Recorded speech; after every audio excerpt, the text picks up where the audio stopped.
early mornings is definitely a place where like, hey, you need to warm yourselves up, right? But most of the teams are pretty much warmed up as well. And speaking of which, your VFM, you know, they went head-to-head against RRQ. They took one game as well, almost closing out the last game against RRQ. And this game, do you think that based on the experience they had from RRQ, will they play better against Impunity? Or do you think they have a little bit of a lack in terms of morale here? Honestly, I think they're just very comfortable in their own skin right now. They play their own game. They know what they want exactly. Their picks and bans are just kind of on point here. Getting rid of all the S-tier picks, you know that they have a good idea, good grasp of what the meta is. Coming into the first pick as well. But I think VFM, as we heard Soul mention, these guys are the dark horses, and they are good. And in the pro scene, people know who these guys are. Oh yeah, they're definitely scary here. But Masha kind of slid off here, and yep, VFM they're instantly picking up the Masha. But at the same time, I think VFM as well, they prioritize first betting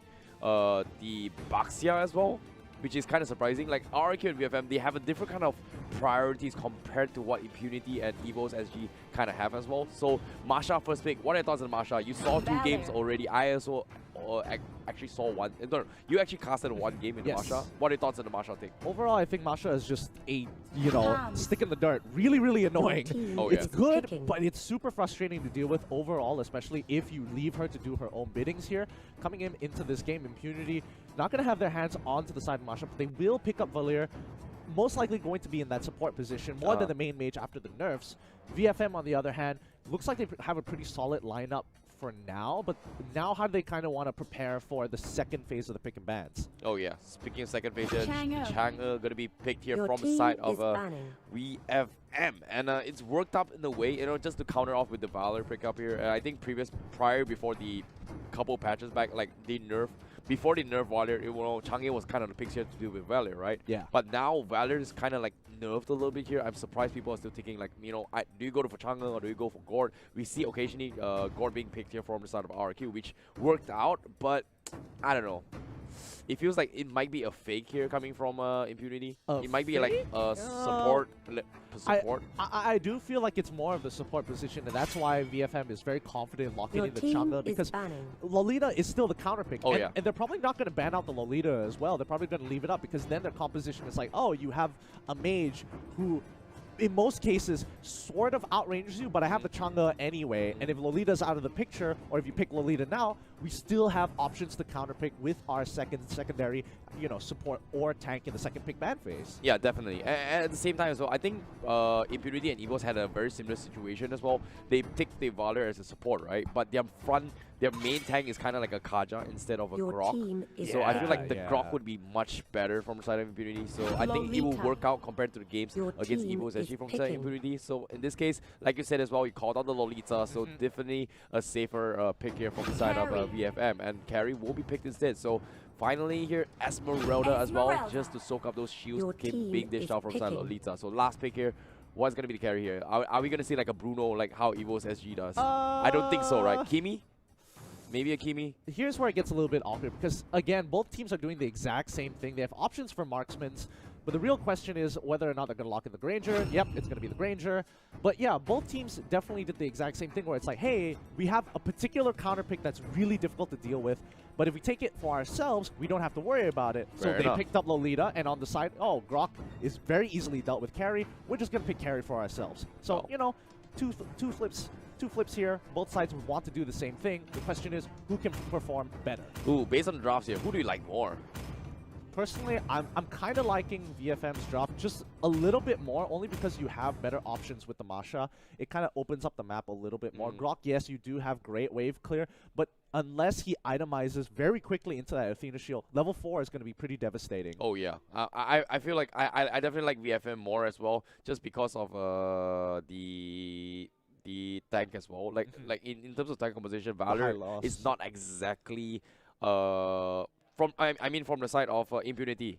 From the side of Impunity, the tank coming in from Valor isn't that tanky as compared to what High Loss and I think Lolita was just contributing towards the overall team in general. Yeah. Like if you think about it, like High Loss is like, hey, you dish out our spells, yeah, revitalize, heals, no problem. I think that's where Valor is like, he's not there to, you know, obviously he has a lot of damage. Yeah. I think that's a given. But when you're up against a Hylos, I think the most important thing is to kind of keep the team at a specific distance. And I think that's his most admirable attribute. So he comes in, you know, glorious pathway. He starts running it down, and you're like, you know what? How about you sit right there?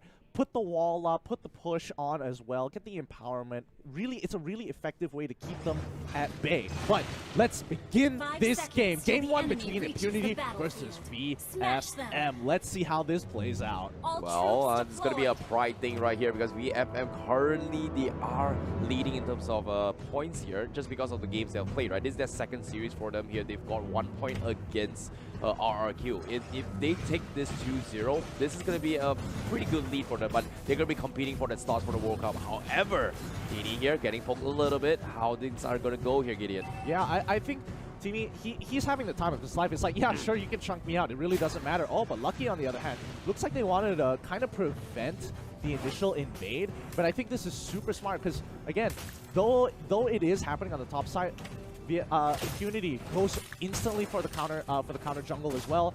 They basically lose absolutely nothing except their life totals. And overall, I think Vec Fantasy kind of lose out in terms of profit just because of that. Yeah, it's going to be a trade-off here between both sides. So nothing much yet here, but you can see that VFM, they want to prioritize this Masha farm here and get a couple of levels. He's going to dish him all by himself. I believe he has a Wooden Master himself just to get that additional XP later on just because he's soaking a lot of this gold here. So they're going to be pressuring from bottom side. However, VFM, before the 3-minute mark, they're going to be pressuring the top tier 1. This is really, really smart. But looking at the battle spells, everything looks okay. Looks like Atav is going for the arrival as well. Doesn't look like he wants to pop it anytime soon to kind of protect that top side. He knows it's not going to go down just yet.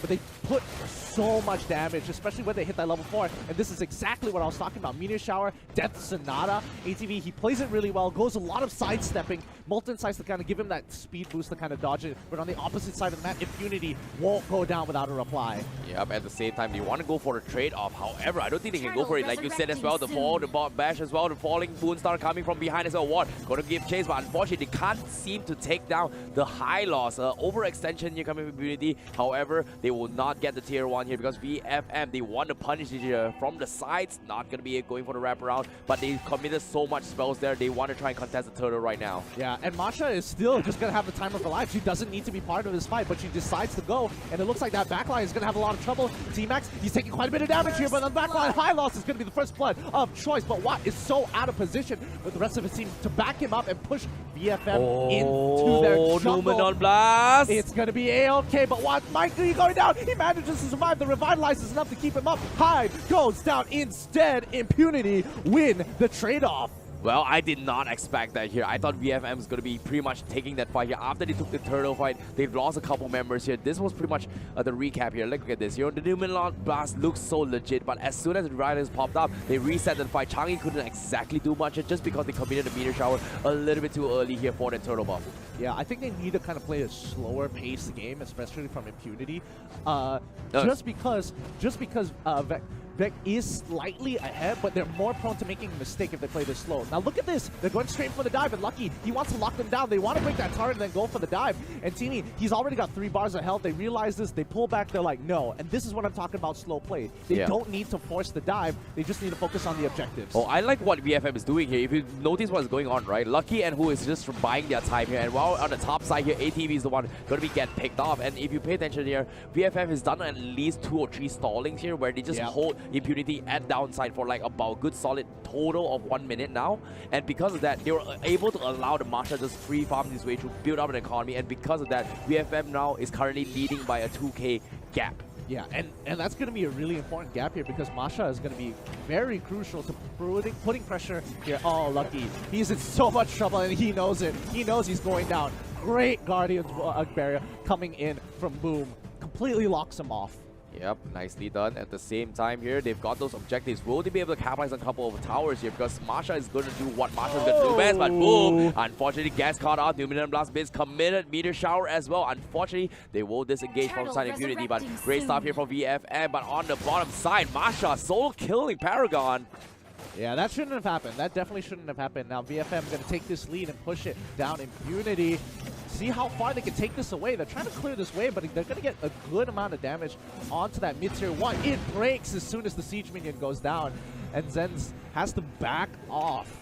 Well, now Glorious Pathway being expanded as well. VFM, they want to go for the objectives. Turtle buff is going to be the key here, and this is where they're going to try and put the turtle buff up on Brawly here, where this Granger is going to come online here to try and build up some of the economy with the Bounty Hunter. However, Impunity not giving up yet here. VFM, you can see Lucky going to try and buy a little bit of time here. However, the Guardian's Barrier is there. How are they going to fight this here? Doesn't connect. What? Doesn't want to exactly come in, but the Nimina Blast connects on 3. Here comes the follow-up. The Revitalize is there, and Impunity, they will try and disengage here, but what? He's going to try and come in here. He's going to go for a back, but the Granger comes in with a killing spree. T-Max almost dropping a little bit low here, but here comes CD from the sides. Masha gets 1, gets 2. He's looking for another one. Tamus, will he survive this? Unfortunately, he gets shut down from ATEV. But overall, oh, even better. It's going to be a 4-for-1 trade. This is just so worth it for Vec Fantasy main. They're having the time of their lives, and the goal difference continues to extend. 5K at 5 minutes is a huge deal for this team. And not to mention that they're going to snowball this even further.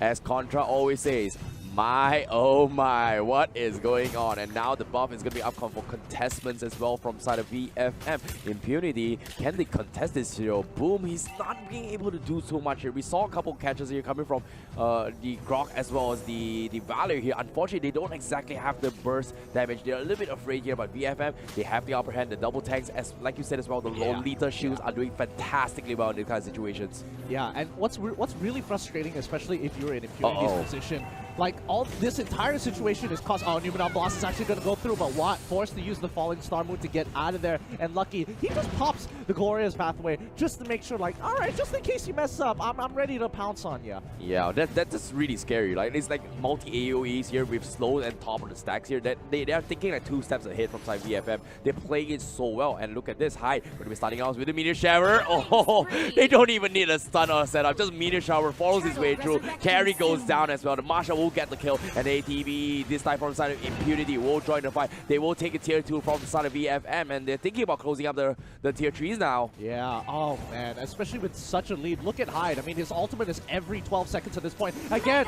with the Meteor Shower, he chunks 1 down. Watt's in trouble now, takes a full Death Sonata to the face. Instantly goes down with a final shot coming in from Broly. Lucky, he's just biding his time. He knows he can't get out of this. Oh wow, VFM, they're just shutting down Impunity all the way through. 10k net worth gap, a little bit stuffed here in terms of economy as well, and I'm not sure how they're going to be able to build their economy here, but let's take a look at a replay of what exactly happened here. They were like 2 men down. Grok went in for the wall chant, unfortunately wasn't able to take down the Masha in time, unfortunately gets picked off from the Granger, who if I'm not mistaken, had the turtle buff and initially here we did a lot of pure damage, which is one of the downfalls here from side of Impunity KH. I think what Impunity is struggling to deal with right now is just Hyde. Because even though Broly does have a lot of damage, you can kind of sidestep the abilities. But if you take just even a little bit of damage, or stay within the Meteor Shower for even 2 seconds, you pretty much lost half your HP. Yeah. And that's kind of an issue because you don't have an assassin on your side to take care of her. You don't even have someone who can go for a side flank. Speaking of which here now, Masha is just baiting his way through. Here comes the Meteor Shower. You're talking about 2 seconds, right? That's about 3 seconds, and he's down. He gets the mega kill, and now the Numenon Blast tries to go for the zone. Unfortunately, doesn't connect on anyone here. What? He tries to make a play. Esmeralda, he doesn't seem to have the damage output to work with, and ATEV is gonna go for Cry Sticker, and that's about all Impunity KH can do for this match now. Remember, this is only 8 minutes into the game, and they already have such a big lead, at least 12k ahead. Like, this is absolutely ridiculous. One of the biggest leads we've seen in Group A so far. One more time! With the Meteor Shower, Paragon is able to flicker on out of there, pops the Revitalize just to make sure he survives a little bit longer. That's a close call there, unfortunately here, but look at this Zenz. He's taking the one here. Where's the flicker? He connects, doesn't even connect, but it's gonna go down. Grok is down again 3 times in a row. No thanks to you. T-Max is gonna try and back off a little bit here, but here comes the Meteor Shower as well. Once again, takes him down. High, he's gonna go go for more, but from the sides, Brawly flickers forward,